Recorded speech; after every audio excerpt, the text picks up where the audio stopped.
Please proceed, Congressman Konghun. Thank you, Mr. Chair.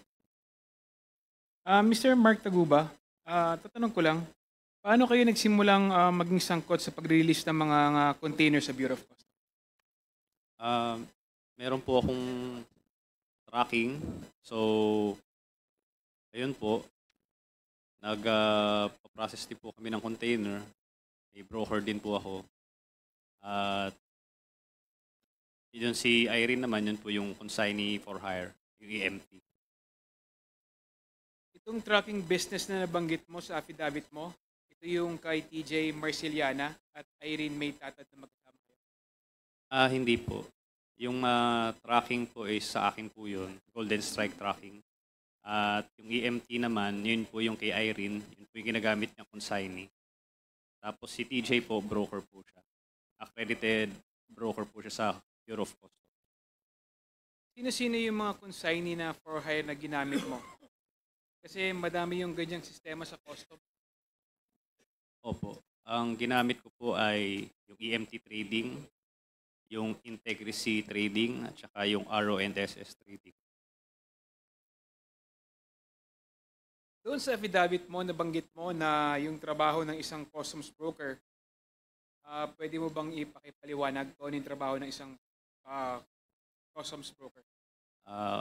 Sige po. Unang-una po, hindi po ako customs broker. Ako ay sa tracking business. Si TJ po yung broker ko. So, pagka may nag-i-inquire sa aking client kung magkano yung halaga ng kailangan para magparating ng isang container, nire-refer ko po yung kay TJ. So, si TJ naman po ang bahala dahil siya po ay accredited sa Bureau of Customs para magtanong po sa Bureau of Customs magkano po yung duties and taxes, tsaka kung ano-ano pa. I-relay niya po sa akin yun, tapos idadagdag ko naman po yung lahat-lahat, yung all-in po, yung shipping lines, yung tracking, pati na rin po yung TARA. So, tapos doon ko po ibibigay doon sa client kung magkano yung all-in. Paliwanag nga kung ano yung binabanggit ng TARA. Ano ba yung nangyayari pag nagbibigay ka ng TARA? Pag nagbibigay po kayo ng TARA, syempre po, yung shipment mo, mapapabilis. So, katulad po nung sa akin, halos lahat ng shipment ko, green lane po siya. So, pagka green lane po kasi siya, hindi na siya kailangan ng document inspection, hindi na rin siya kailangan ng physical inspection. Marami rin siyang nalalagpasan na proseso sa Bureau of Customs. Mabilis siya nakakalabas ng Bureau of Customs. So, yun po yun, pagka may TARA po. So, tatlo yung lane sa customs. Isang Yes po. green, isang yellow, isang red. Tama ba? Yes po, Mr. Chair. Balikan natin yung insidente kung saan nasangkot ka sa pag-i-import ng 5 metal cylinders na naglalaman ng 605 kilogram ng shabu. Baka ikwento nga ito. Saglit lang po, Mr. Chair.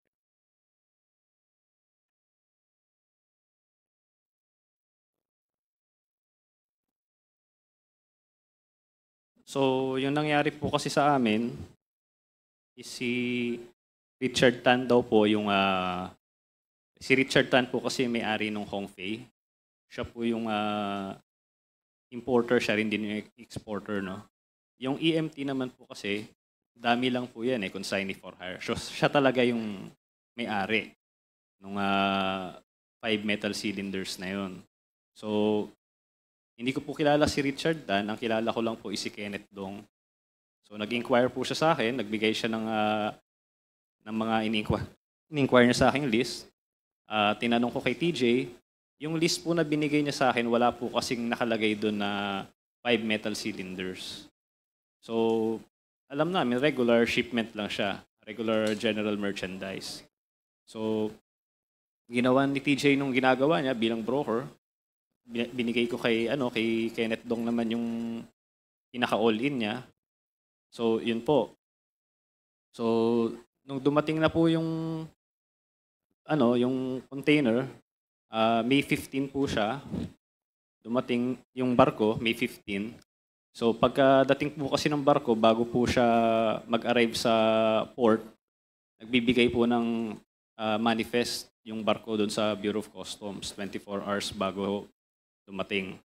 So nalaman namin yon May 17 po, nag-dock na yung barko. Doon na rin binaba yung container. Tapos, ayun nga po, I think from May 22 hanggang May 24, yun po yung releasing. So hindi siya agad, kahit green lane siya, hindi agad siya ni-release. Kasi po, sabi ko po noon na halos 100 containers po yung napaparating every week. So dahil hindi naman siya nirarush nung may-ari, minabuti kong gamitin na lang yung truck ko sa ibang mga shipment. So May 24, nilabas na siya ng port. Tapos dineliver na siya sa Hongfei, Valenzuela. Tapos umalis na yung truck na ibalik na rin niya yung container. Yung rate po sa Valenzuela, May 25 po siya ng gabi kung di po ako nagkakamali. Tapos yun na po, lumabas na sa balita na may nahuli nga pong mga shabu nakalagay dun sa metal cylinder. Anong country of origin at port of loading itong shipment na ito?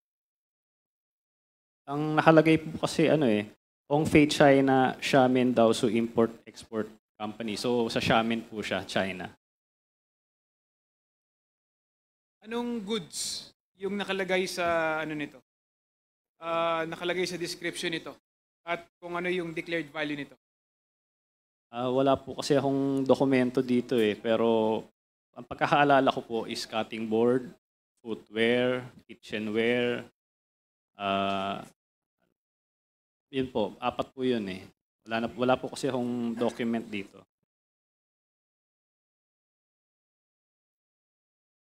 Mr. Taguba, sabi mo noon sa Senado, ikaw ay nag-ayos ng shipment. Pwede mo bang ipaliwanag kung ano yung sistema mo sa pag-ayos ng mga shipment? Yun nga po, may mag-i-inquire po sa akin. Tapos, meron kaming broker, meron akong consignee. Yun po, kung ano yung, mag-i-inquire sila sa akin kung ano yung duties and taxes all in nung isang container. Tatanungin ko sa broker ko, tapos babalik ko sa kanila kung magkano yung all in. Ano yung mga shipment na ipinapasok mo rito?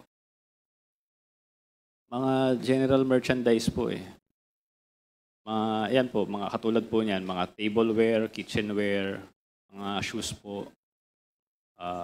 Mga regular shipment lang.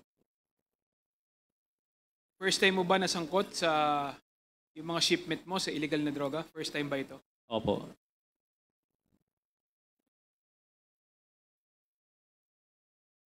From the examiner hanggang sa collector, pati sa terminal handling,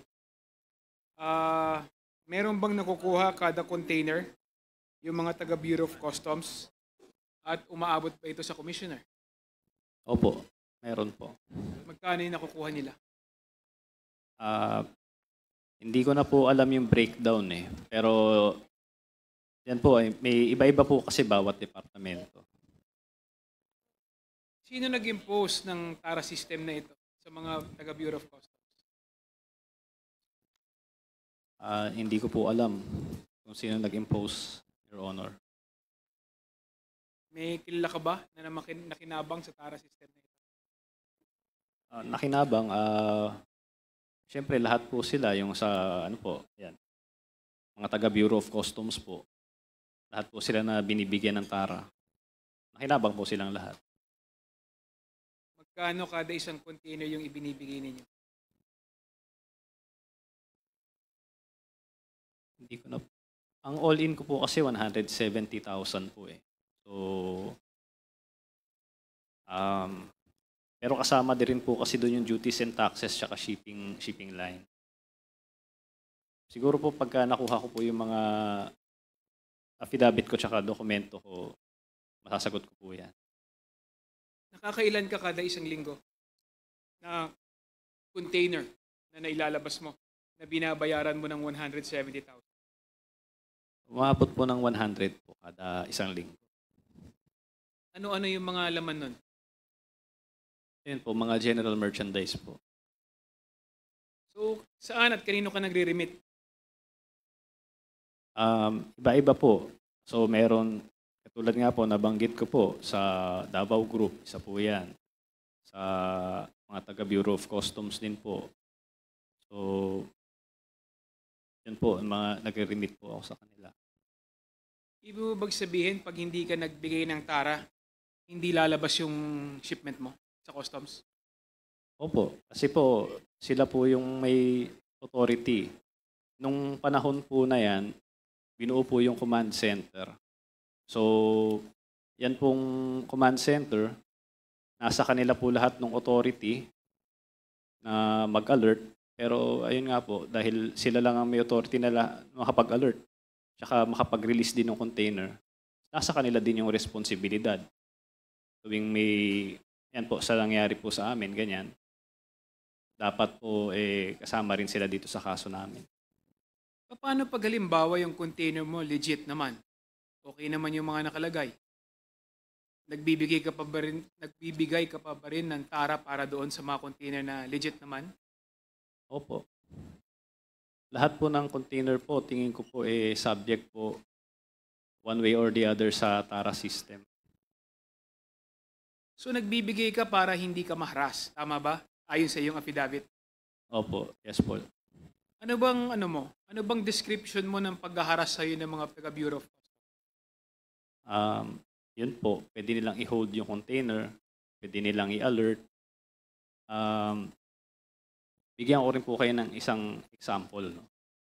Kunwari po, meron po kayong parating. No? So, yung binili nyo pong sapatos, sabihin natin, mga nasa 3,000 po. Isang buong container. Yung mga goods mo, 3,000 lang. Meron kang mga proof na nabili mo lang siyang 3,000. So, dadating sa bansa, wala namang problema yung container mo. Pero pwede nilang sabihin, hindi 3,000 yung halaga niyan. 5,000 yan, nakita ko sa Google eh. So, may karapatan silang i-hold yun. Papupuntahin ka nila sa Bureau of Customs, no? Yun yung customs duties.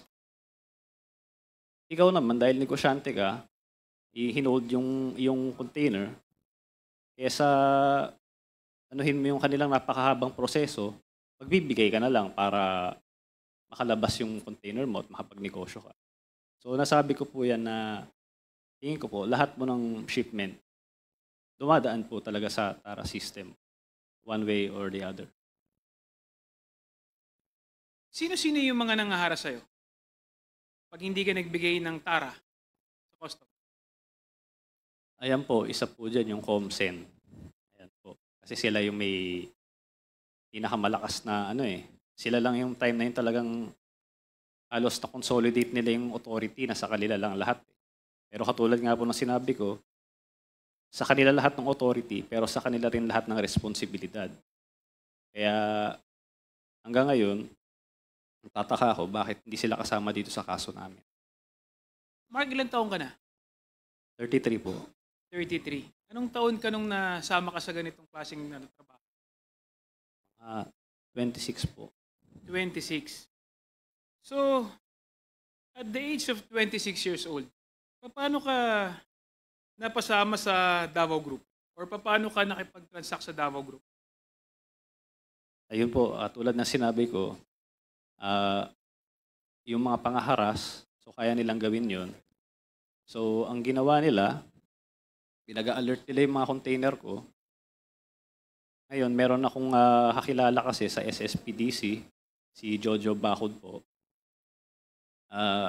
Ni-refer niya ako dito sa Tita Nani. Tapos po, ayun po, nag-meet po kami, si Jojo Bacod, si Tita Nani, si Noel, tsaka si Jack. In-explain nila na sila na nga ang pinaka-powerful doon. Kung hindi ka papasok sa grupo nila, hindi ka makakapag-transact sa Bureau of Customs. So, ang pagkakaintindi ko po doon, wala pong player o sino man na gusto magparating na hindi dumadaan sa kanila. Kasi nga, pag di ka nagbigay sa kanila, mahaharas nila, mahuhold nila yung mga container mo. Sino si Jojo Bacod? At paano mo siya nakilala? Si Jojo Bacod po, nakilala ko po yan. Taga sa amin po kasi yan sa Piat. So, nagkataon naman na nasama siya sa SSPDC nung panahon na yon. So, nasabi niya nga sa akin na, ayun, kaya niya akong tulungan sa mga problema ko sa Bureau of Customs. At ni-refer niya nga ako doon kila Tita Nani. Si Tita Nani naman nagsabi na, yun nga, sila yung Davao Group.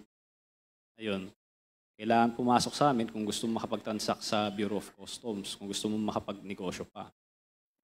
So, yun po. Ako naman, ang gusto ko lang naman magnegosyo kung sa totoo lang po eh. So, kung sino man yung mga binabanggit nilang mga taong nasa likod nito, binabanggit nila sila Paulo Duterte at si Mans Carpio, sila po yung mga nagbabanggit nun. Bakit parang napakabigat, no? Napakatindi ng impluwensya ni Jojo Bacod sa Bureau of Customs? I-explain ka nga ito. Hindi ko rin po alam eh. Siguro may mga kilala lang kasi siya. Ayun nga, nagkataon kilala niya ito yung mga taong to sa Davao Group. Tapos kilala rin niya itong si Big Brother, si Allen Capuyan. So marami siyang kilala mga may impluwensyang tao. Kaya yun siguro, kaya malakas din ang impluwensya niya sa Bureau of Customs. Nagbibigay ka ba ng pera kay Jojo Bacod? Opo. Nung simula po, nagbibigay po ako sa kanya. So, pero dumating yung panahon na hindi niya kaya, so ini-refer na niya ako doon kila Tita Nani. So, yun, nagbigay na naman ako doon sa kanila, sa Davao Group. Ayun po. Yun po yung storya nung kay Jojo pa. Paano mo nakilala si Tita Naning? Yung tinatawag mong Tita Naning na pinakilala ni Jojo Bacod. Ayun po, siya po, pinag-meet niya kami. Hindi ko na po maalala kung saang mall yun eh. Pero, ayun, mabilis lang naman yung meeting namin. Pinakilala lang niya sa akin yung mga taong yun nga raw yung Davao Group. Tapos, sinabi nila sa akin nga na hindi ka na makapag-transact sa Bureau of Customs kung hindi ka kasama sa amin. Ayan. At kailangan may enrollment fee na 5 million. So, pinapapunta nila ako sa Davao noon para daw i-meet si Paulo Duterte. At may text po ako niyan eh.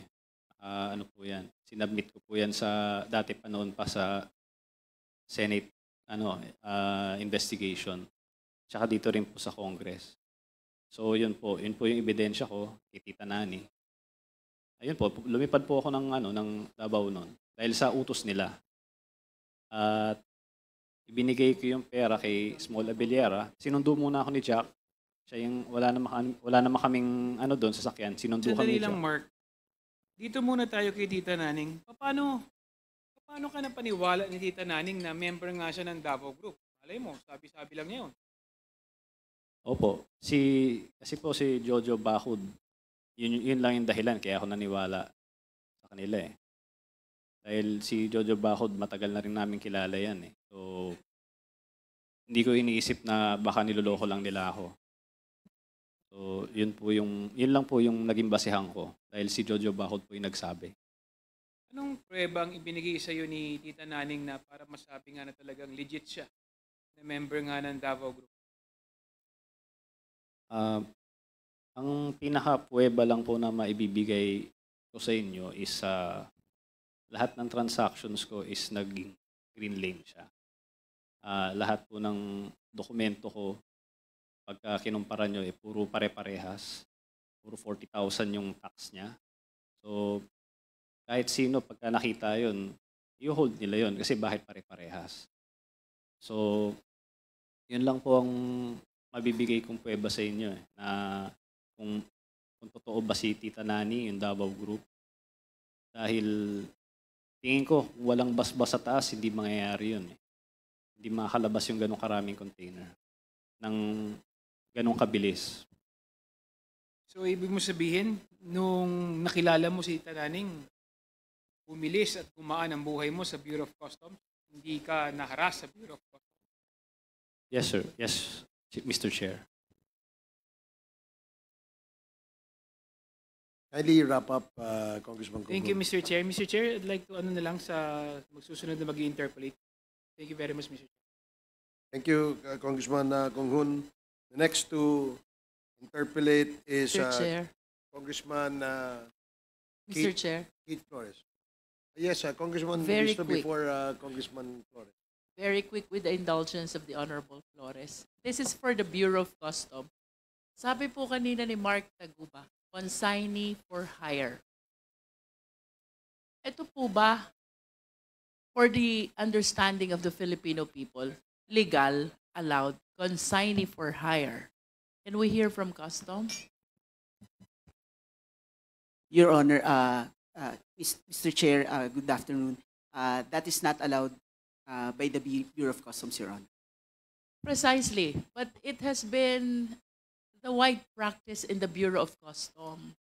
And may we know from the BOC, ito po ba ay alam nyo for a fact na talagang ang mga consignee ay for hire? Kasi if we will not allow this to happen, then we know outright na kung sino ang consignee, siya rin ang owner. Your Honor, there is an accreditation process which is being conducted by the Bureau of Customs, wherein the importers who would like to be accredited will submit the requirements of the Bureau of Customs, and then the Bureau of Customs will conduct the necessary investigation. And based on that, it will either grant or deny the accreditation of an importer. That brings me to the next question. Sir, how do you distinguish consignee, importer, owner?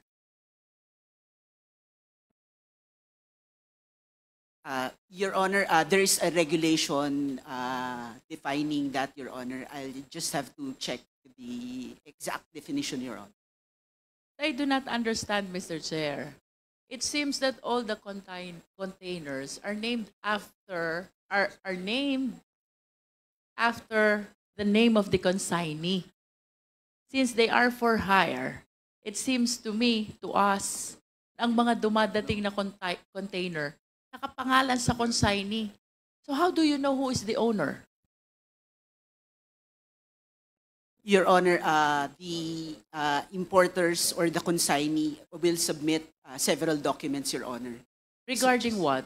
Regarding that particular shipment, Your Honor, bill of lading, inward foreign manifest, etc., Your Honor. So there, Your Honor, we will examine the consignee or the consignee name therein, Your Honor. So How would you identify who the owner really is? Your Honor, it is presumed that the name in the shipping documents is presumed to be the owner, Your Honor. Are you referring to the consignee? That the consignee is the owner as well? Yes, Your Honor. The reason why I'm asking this question is because there are cases which are being filed against the consignee, and sometimes they are unaware really about the contents of the container. And here is the owner not being included at all in the charge. Tama po ba yung premise ko? Well, Your Honor, to be candid, that is possible, Your Honor. But in the regular scheme of things, Your Honor, that should not be the case. You said regular scheme of things. Paano po ba yung legal scheme of things? Dapat po ba pag legal scheme of things, ang consignee ay ang owner? Or at the very least, dapat po ba disclose yung totoong owner? Notwithstanding the fact that there's a consignee who is the authorized party to receive the shipment.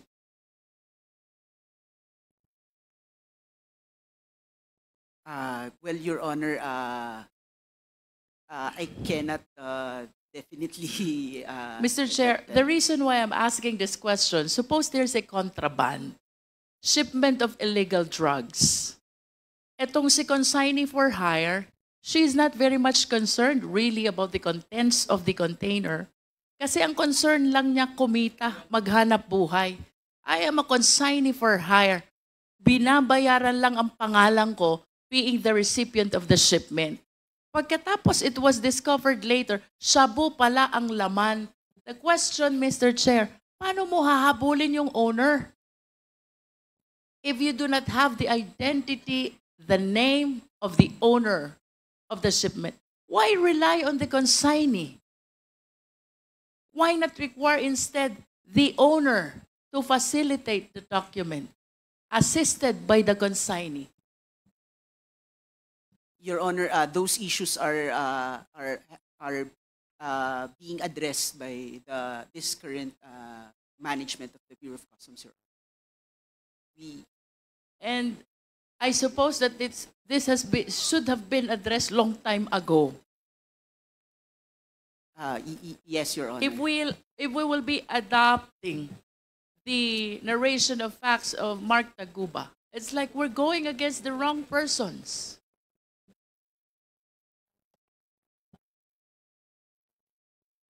Mr. Chair, I will be yielding to the rightful interpellator. Thank you, Congresswoman Jinky. I was thinking that you just wanted to manifest something. But sundan ko lang, isang very short question lang kay...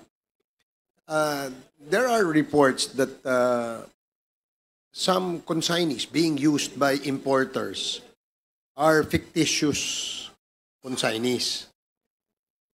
Nagbibigay ng pekeng pangalan, pekeng registration, at yun naman ay ina-accredit daw ng Bureau of Customs. Is that correct?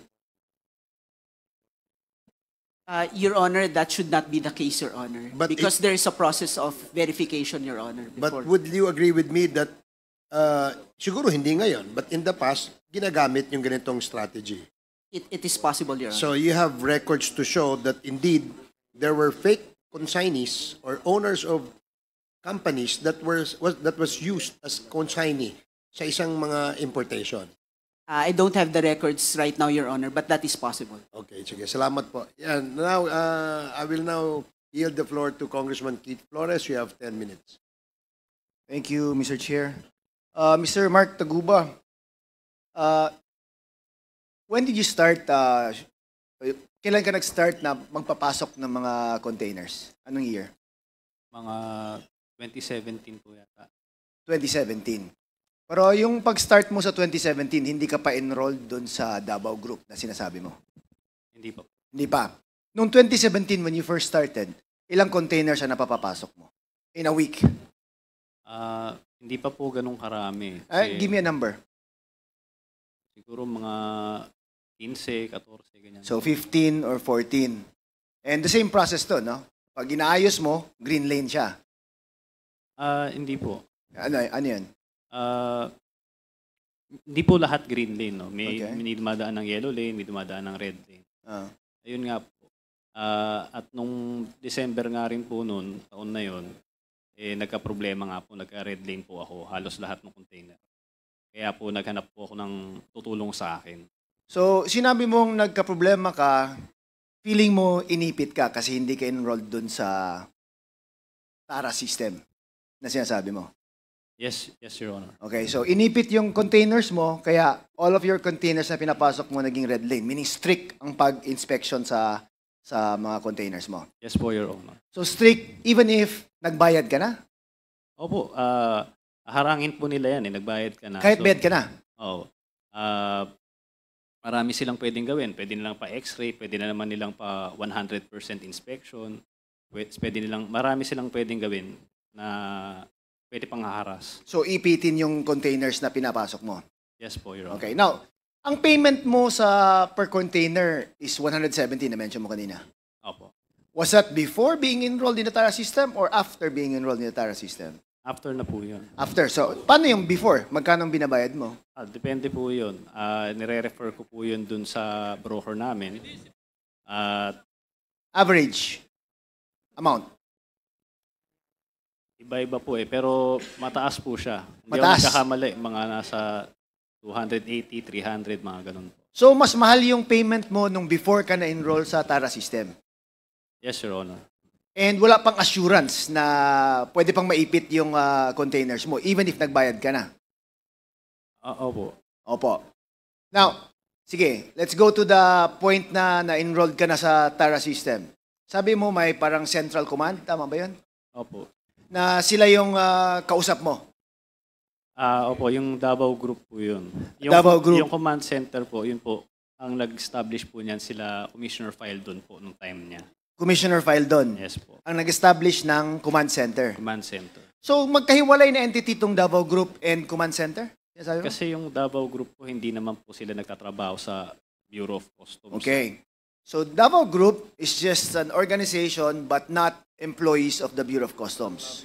Yes, Your Honor. Meaning, wala silang kinalaman sa pag-inspection, pagpirma, order the release, etc. Wala.